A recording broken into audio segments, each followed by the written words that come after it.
Vamos a ver si nos conectamos.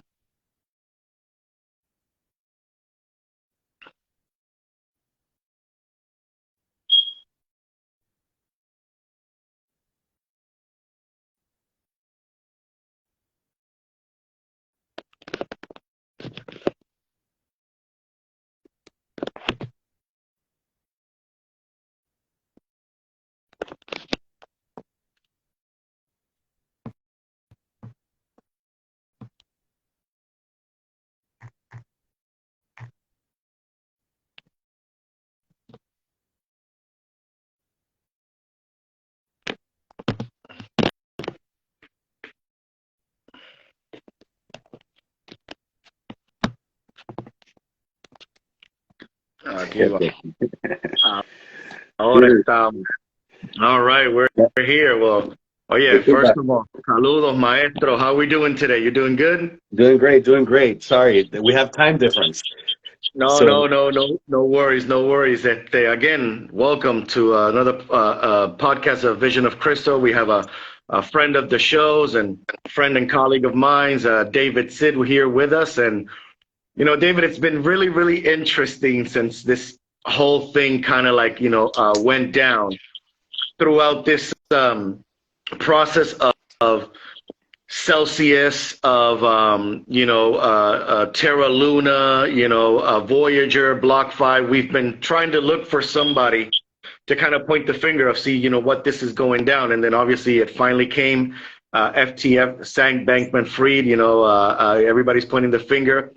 But just in your words, if you can explain to us exactly kind of like what happened in the collapse.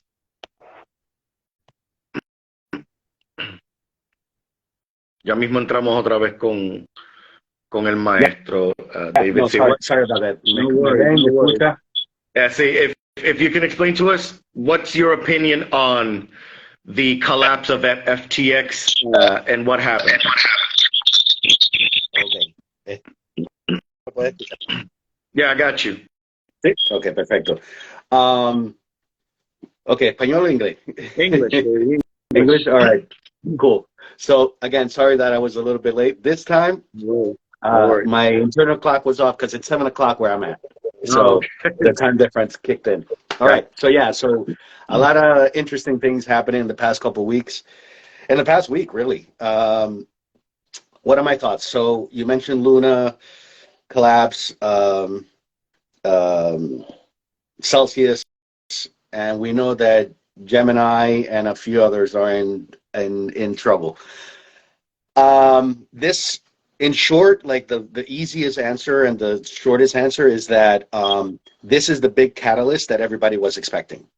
So this is one of those situations where we needed a big capitulation in scenario, and this is it. This is where a lot of money gets displaced, where exchanges, miners, retail investors, institutionals may find themselves in the need to sell assets in huge quantities. And basically it gives us it could give us an official bottom to everything that we've been going through for the past year. Mm-hmm. But just like in finance, nothing is written in stone. Anything could happen, because this could lead to other scenarios which are bigger, and then that might be the end of the capitulation phase. So am I happy that this happened? Yes and no. No, because people lost money, potentially, all their money that they put into FTX. But an alleged criminal, SBF, and I have to use the word alleged legally, you know what I mean? But this dude is the scum of the earth.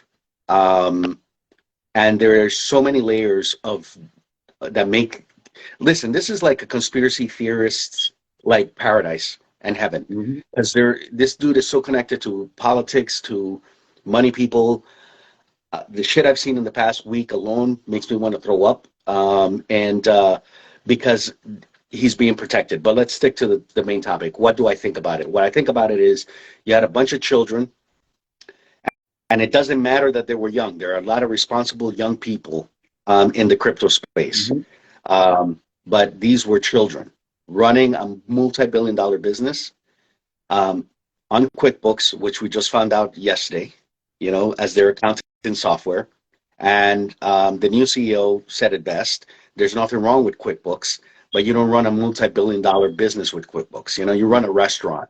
You're in a bar with your bookkeeper on QuickBooks. You don't run an exchange on QuickBooks. So basically high-fiving each other, sending their messages on whatever it was. I know it wasn't WhatsApp. I think it was Skate that they were using. So, sending each other messages of like, hey, dude, I just used $5,000 for this. And, oh, okay, cool. That's not how you run a business like this. But they were they're international. They weren't based in the U.S., which gives them a little bit of leeway. The Bahamian government is going to do what they're going to do, but that whole scenario, we'll get into the conspiracy theory of this whole thing. But irresponsible with management of the money, irresponsible in management of the company, use all this money to get endorsements from celebrities. I mean, the American Airlines arena in Miami is now the FTX arena, right? The humor in this is that the other option was, Pornhub and the Blazers, right? So it was going to be like either a porn company or a scammer in crypto, and eventually the scammer won. The saddest thing about this whole thing is how he enamored so many people, how he got so many people involved. But money, nosotros decimos mejor, right? Por chavo baila el mono. So a lot of people are showing their true colors in terms of what it costs to buy their endorsement. One of them is somebody I consider another scum of the earth, Kevin O'Leary, who, I wouldn't trust that dude with a nickel. This dude he's the manifestation of what it means to be a terrible human being, in my opinion. And that's my personal opinion, right? So, and I have a right to have a personal opinion about him. If somebody else thinks differently, then good for them, But I used one product that was endorsed by him, services, years back, and I got burnt. So from that moment on, I don't trust anything he touches, and that's one of the main reasons I never invested in FTX. The fact that they had Kevin O'Leary on their side. So I questioned where they were getting all the money from to spend on all these celebrities, because to have Tom Brady, that wasn't cheap. To pay for the arena in Miami, that wasn't cheap. To pay for Kevin O'Leary, even though a CNBC commentator would probably cost about $500,000 to maybe $1 million. I was pretty sure he wasn't getting paid $1 million. So they spent all this money on endorsements and getting people on board. And the question was, where's this money coming from? Because he was doing donations for politicians at the same time. And in the crypto space, you have to be skeptical. I'm skeptical of everything in crypto. I'm invested in it, but I'm invested in, at this point, I'm in 5 projects. That's it. Anybody else, I have to really, really understand what they're doing and why they're not using a different platform, who's involved. So anyway, the yellow flags for me were they're spending a lot of money. And then, truth be told, from my end, a red flag was Kevin O'Leary's endorsement. That for me was a red flag. And now we're discovering that they were just irresponsible using customers' funds, and let me backtrack for a moment. I'm not surprised how they did it, because I know exactly the method that they used, because it's a method that is not just used in finance. It's a way to also avoid taxes when you have a corporate structure that goes international and back to domestic. There's ways to move the money back and forth, and you put some parameters in between so that you end up paying less taxes at the parent company level and domestically, and then at a domestic level, the subsidiary pays less because it's working with licenses. So in corporate structure, there's a similar way to get away with murder legally. And what they were doing technically is not legal, but they weren't based in the U.S. And that's going to be, that's what this whole investigation is going to uncover. I like the new CEO that they have because he's been dealing with this stuff since Enron, bankruptcy filings and corrupt companies and things of that sort. So we'll see what his findings, uncover and what gets disclosed to us. Because like I said, there's a conspiracy theory side to this that we can get into. And it's not really conspiracy theory. The facts are facts. It's how you connect them that makes it a conspiracy theory. And if you connect them the right way, it's only an assumption where all the facts are leading towards, right? So that's my 2 cents.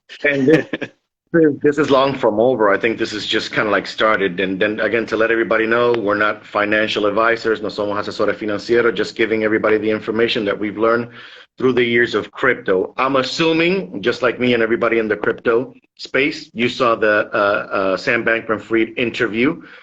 Me personally, I thought he was a little bit shady.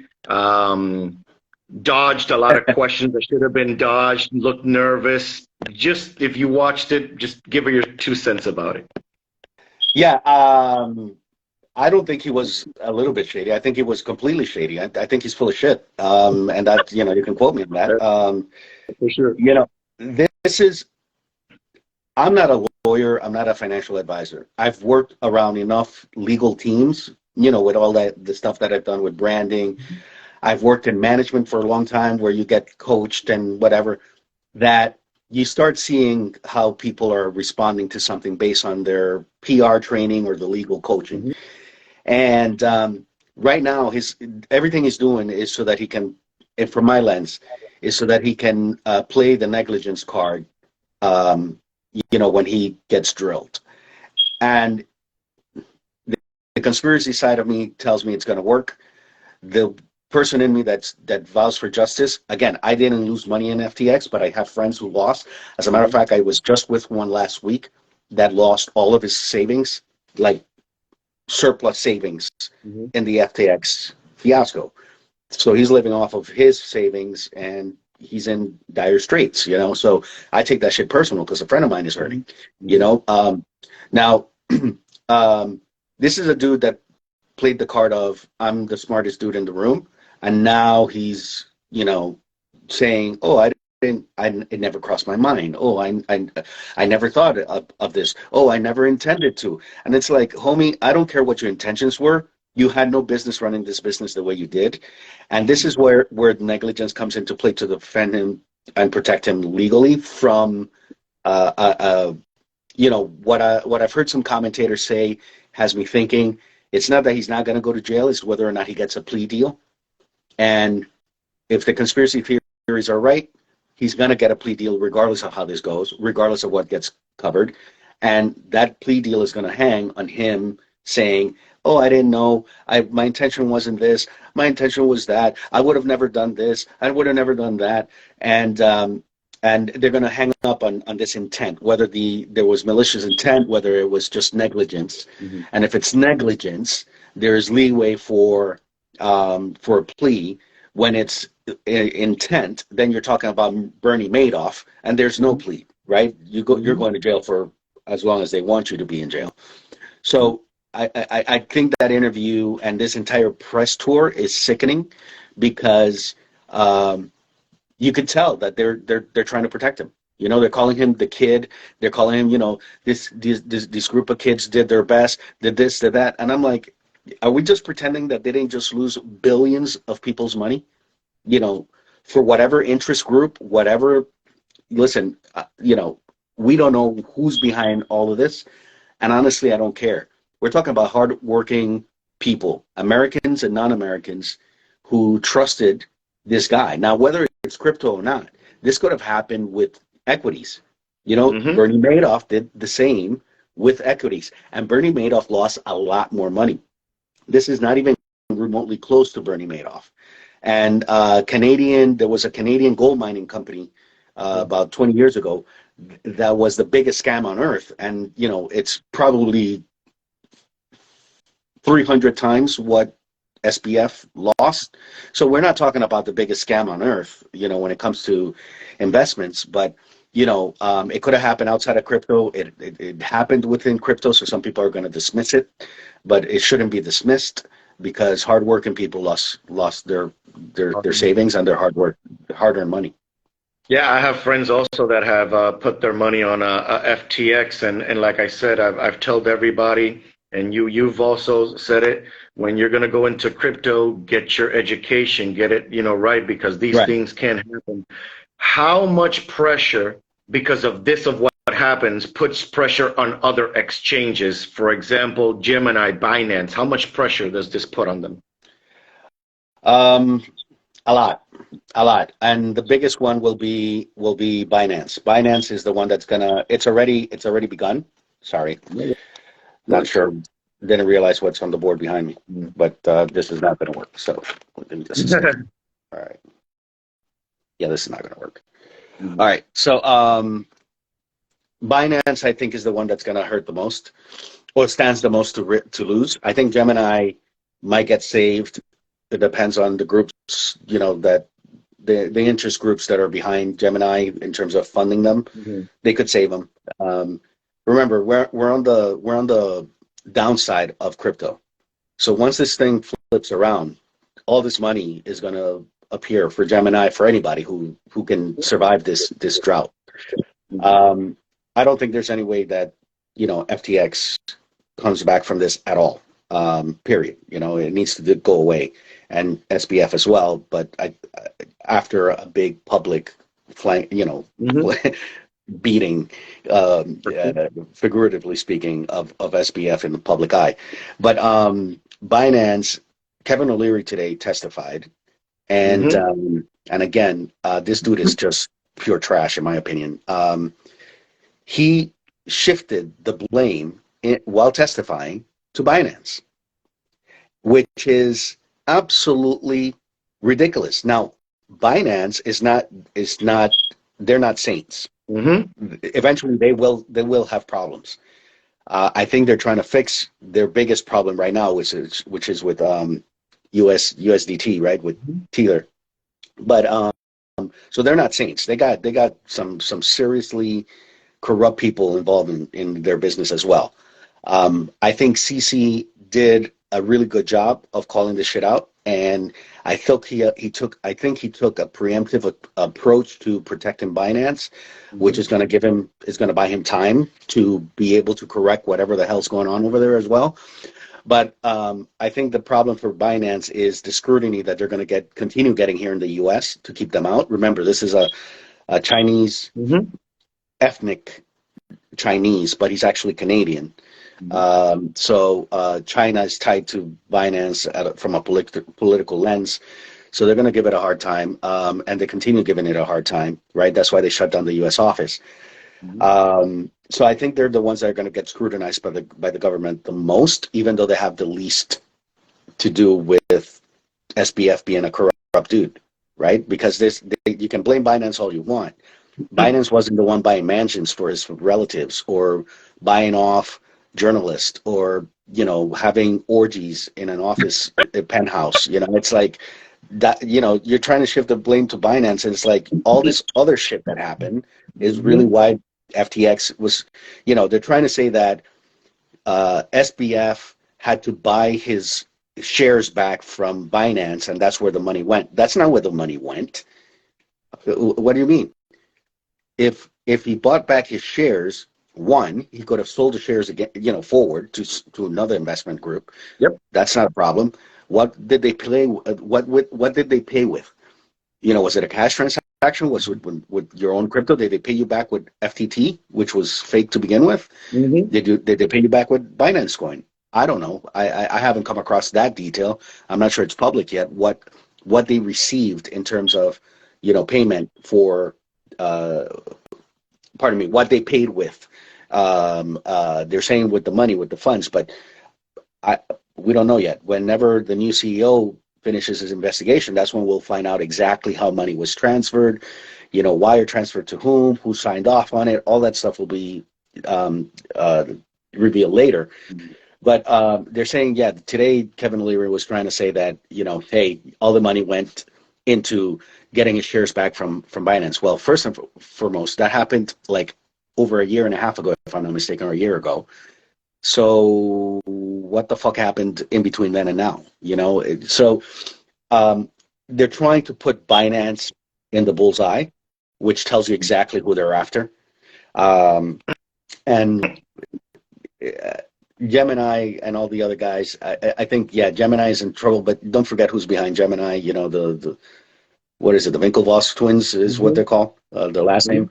Those dudes are connected. Están más pegados que la luz eléctrica. They got more connections than a Lego collection. You know what I mean? They got money and people to go to. So I don't think Gemini is going anywhere. But the question is, what happens with the assets that are being held by them? Because the Bahamian government protected their assets and their people, right? So one of the things that was disclosed was, and I think AOC spoke about this yesterday when she was questioning the new CEO, which is that the Bahamian government received a call from SBF, and the call was, hey, I'll allow the Bahamian people to get their money back in a 24-hour window. I think it was like 25 hours. He opened the books for the Bahamian consumers for 25 hours so that they could pull their funds out. And then the Bahamian government was like, well, you have to pass custody of all this Ethereum to us as well, which is bullshit. But, you know, that may have bought him time to avoid having to answer congressional questioning, but or to testify in front of the Congress yesterday and today. So, you know, we can get into that. I mean, right now it just seems like everything he's doing is being protected, but obviously buying time. You know, it's funny because I watched a video a few months ago of his, I guess one of his girlfriends or whatever, and they were interviewing her in Alameda, and she was saying like, oh, you know, I lost $15 million in a trade, and started laughing and stuff like that. And, you know, just, again, because of Kevin O'Leary, never trusted FTX, love watching Shark Tank. I just don't trust that guy. And again, you just got to read between the lines. They're gonna be in there. Yeah. Now, one thing that he did say that I was interested in is while he was talking to Congress was he said that you have the two biggest crypto billionaires, which is in Sam Bankman-Fried and CZ, and eventually one took down the other. Do you think this is a possibility that they get the chance that they can take or go after CZ now? Well, they don't have a U.S. arm, so good luck with that. You know, they sold off the U.S. arm. Listen, so I'm going to get into the conspiracy theory a bit, and by that what I mean is I'm going to share some facts, and then you connect them however you want, right? But I know how it's going to sound, but everything is real. Okay. So Binance had a U.S. arm, but the moment they started getting scrutinized, they unplugged. Why? Because then they have to open the books. And if they have to open the books for the US and they're tied to the Chinese arm, then they have to open the books for the Chinese arm. And CC wasn't having it. And listen, regardless of whether they're doing things right or wrong, smart move on his end, right? So the US has been trying to get into Binance since forever. So what does this situation, what leads up to this whole thing? Well, Binance almost bought FTX. Almost, right? And he was willing to buy the international side of FTX, the one that was in danger. Didn't want to touch the U.S. arm. When he does the LOI to purchase FTX, then SBF tells him, no, it's everything. You have to buy everything. You acquire everything. And then he backs out. Right? CC backs out. Binance backs out. Why? Because he knew what was up. What some conspiracy theorists believe, what some other people who are, you know, more into like, I don't trust the government side of things, is that this whole FTX fiasco was so that Binance could buy FTX so that the U.S. government could get into the books of Binance. You know, whether that's true or not, we'll never know. Because Binance was smart enough to just say, you know what, no, we don't want to touch the U.S. arm. And by the way, your books are kind of shady, so no, we're out. So when we look at FTX, Alameda, why is this whole thing like stink? Why does it stink? Why are so many of us like skeptical that this was? Listen, there's a lot of people that believe that the government is involved in this. Why? SBF's girlfriend, her dad is a professor at MIT. Mm-hmm. He was Gary Gensler's boss. Gary Gensler is the secretary of the SEC. So Gensler knows, I forgot her name, the dad of the girl that ran Alameda, who's SBF's girlfriend, worked with him, knows her, has met with SBF and FTX more than with any other crypto company or president of a crypto business in the country. So more than with Binance, more than with anyone else. SBF's parents are professors in Stanford, and they are involved in getting funds for the Democratic Party in California. I don't get into politics. I'm neither left nor right. I'm for whatever's best for this country and for the American people, and for Puerto Ricans by extension, right? American people, but specifically Puerto Rican. You know, we have a little bucket within the American column. So whatever's best for the country is where I stand. So so his parents are get funds for the Democratic Party. They have a pretty well entrusted relationship with the Democratic Party. Gensler meets with SBF on the regular. And by the way, his parents are in law, like in the legal field. His quasi father-in-law is big into economics. SBF himself went to MIT, and now you're telling me that, oh, I didn't think about this. Now you're trying to play negligence. Everything points to the contrary, man. You're one of the smartest dudes and surrounded by smart people. Whether you were a tool in somebody else's scheme or not, that remains to be discovered, right? The U.S. government does this whole thing about testifying in front of Congress, and the day before he has to testify to Congress, he gets arrested by a foreign government. This foreign government isn't going to extradite him overnight because he has to be presented to the court system of their government first. So he gets saved from having to testify this week, which, had he been testifying this week, he would have incriminated himself and everybody around him, because that dude thinks he's smart. But in front of Congress, that's a lot of pressure with all the cameras, all the drilling. He would have gotten butchered, in my opinion, right? But he's a narcissist. He's a very intelligent dude, so who knows? He could have played Congress as well. He's played the media. For sure. So he's playing, he knows how to play people. He's showing a lot of sociopathic behavior and psychopathic behavior, depending on how you want to refer to it, in the sense of he knows how to manipulate people. He knows how to make you feel pity for him. And I have zero sympathy for this dude, you know? So going back to the facts, right? So he's got parents who know this business in and out, who were helping draft the bill about crypto that Gensler says he has a few options. You know, Gensler, for me, should be drilled by Congress as well, and he should be fired. He should be fired. Whatever the hell's going on, I agree. He's a big player in this, whether it's a conspiracy theory, whether it was negligence, whether it was irresponsibility, whatever it is, he's a big player in this whole equation. He should be fired. He should be drilled. And if something gets discovered, he should be imprisoned.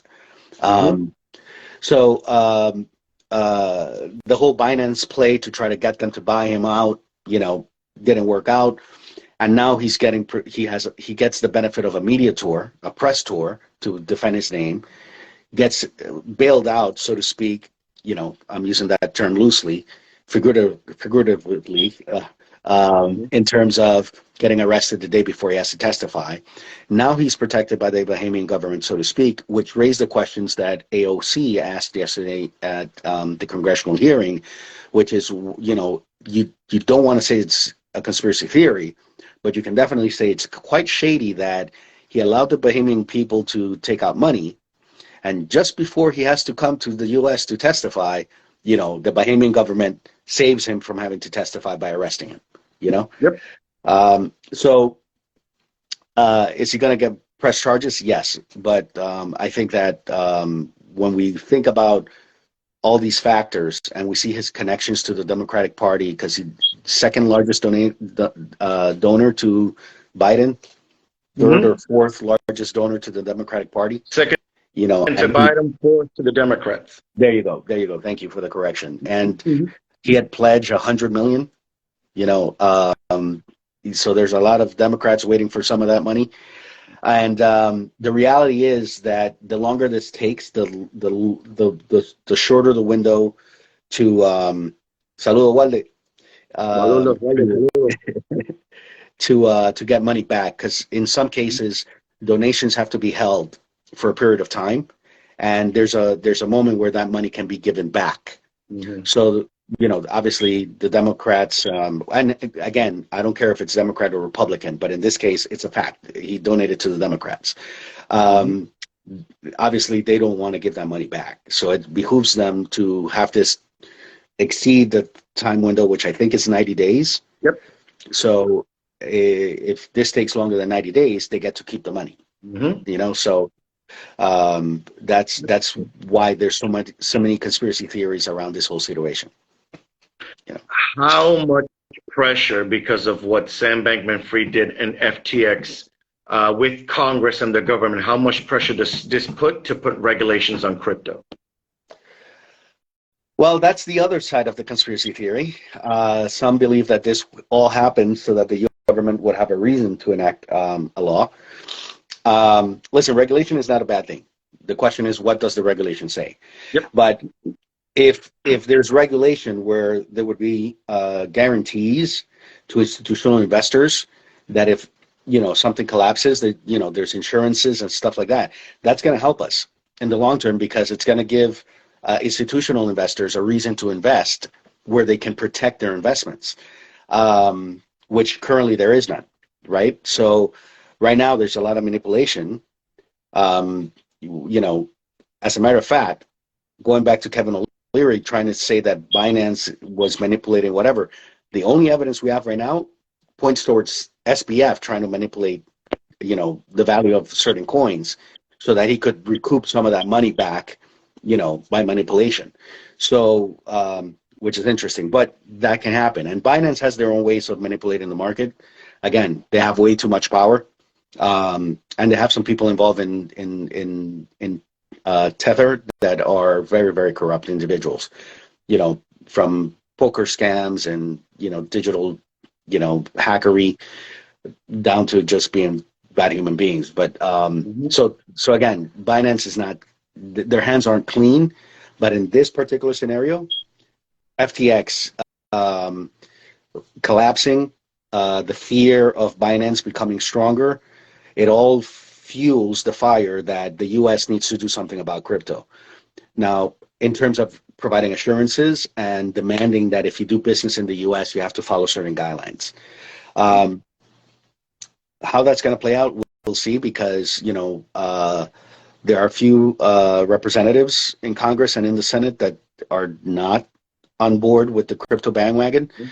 And my only concern with that legislation, and this goes back to a previous conversation that you and I had, is that the only thing that can stop, you know, BTC, Ethereum, and a few other coins from ever becoming what they're supposed to become is government interference, right? So if the government decides to pass legislation that points towards strengthening the reality of a U.S. crypto dollar, then that might be counterproductive or beneficial to BTC and Ethereum.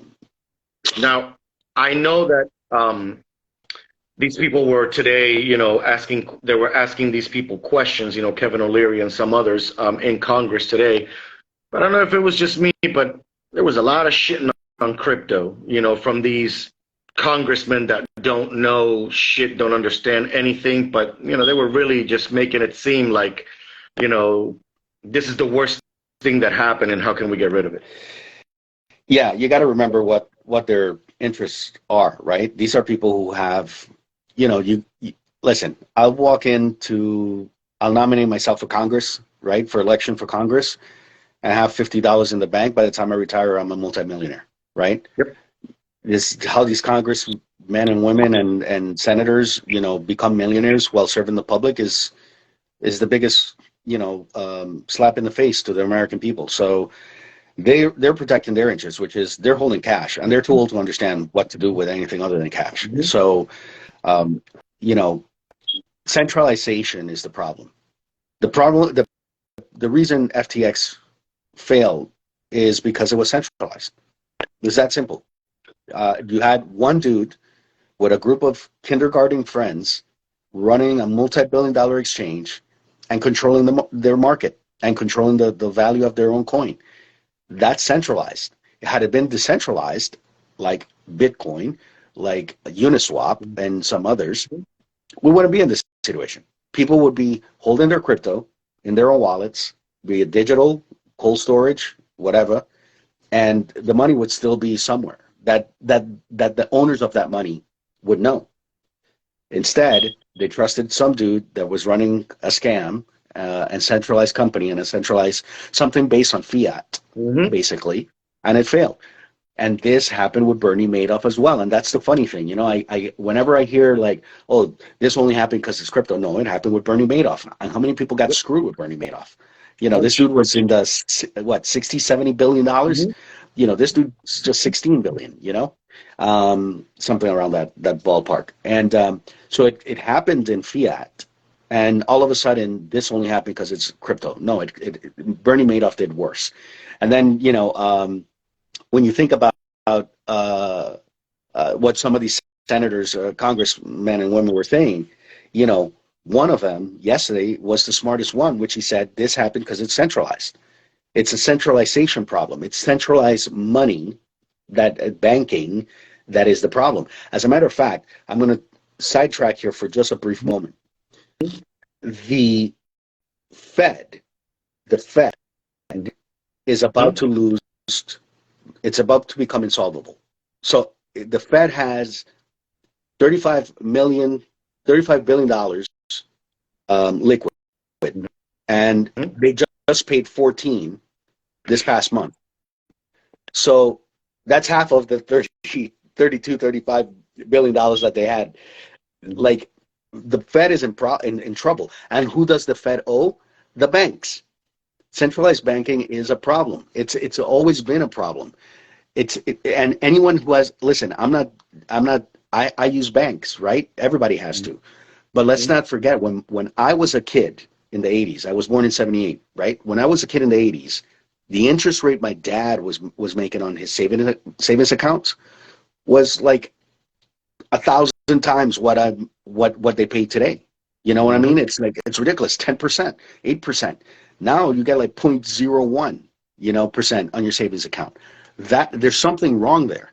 And then the Fed owing money to the banks, you know, I hear a lot of people talk and say smart things, but not necessarily the full picture.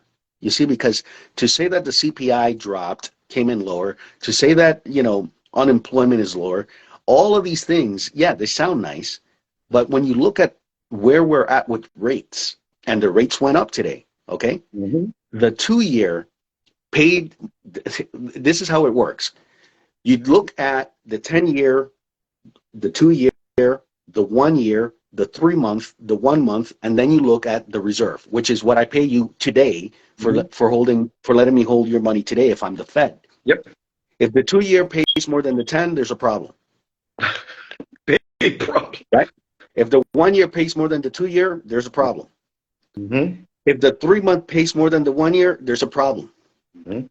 When the reserve pays more for holding the cash today than the 3 month, it's chaos. And right now, not only does the daily pay more than the 3 month, it pays more than the 1 year, the 2 year, the 10 year. So the Fed Reserve is paying more interest for a 1-day loan than they do for a 10-year maturity. That's crazy. That's nuts. And, you know, when I hear people, the CPI, this, listen, all of these variables count. But if the Fed is paying more interest on a single-day loan than it is on a 10-year maturity, shit is upside down, man. And this is what you call the inverted yield. You see? And you have to pay attention to these things because this is what's pointing towards the recession. And I forgot which commentator talked about this, but he called it. He said, listen, the Fed is going to continue rising. When they're supposed to pivot, they're going to rise. And today was the day to pivot and stop raising rates. We missed the boat. So what's going to happen? By the time they actually pivot towards not raising rates, it's going to be too late, because you can't be reactionary. You have to be reactionary and proactive. In other words, if the ship, what is it? I think you need 6 miles to turn a tanker around. Yep. Of an open ocean. So if the tanker is just starting to make the turn, you need to start correcting now, pivoting now, because it's already turning. You don't wait until it's doing half the turn to then pivot. You're too late. The ship's already turned around. So you either stay the course, you can correct the course, you can do a course correction when it's starting to turn. You can say, no, we need to keep going straight. But if it's already halfway around the turn, puppy, you're delayed. You missed the opportunity. So they're delaying this. Now the question is whether or not the recession is going to be a rolling recession, or if it's going to be a recession, a hard recession, right? So what it's looking like it's going to be a rolling recession. What this means is that it's going to be, how we say cyclical investments is when, you have a season for energy, you have a season for tech, you have a season. Well, a rolling recession is similar. It's that it hits every industry or sector at a different pace. So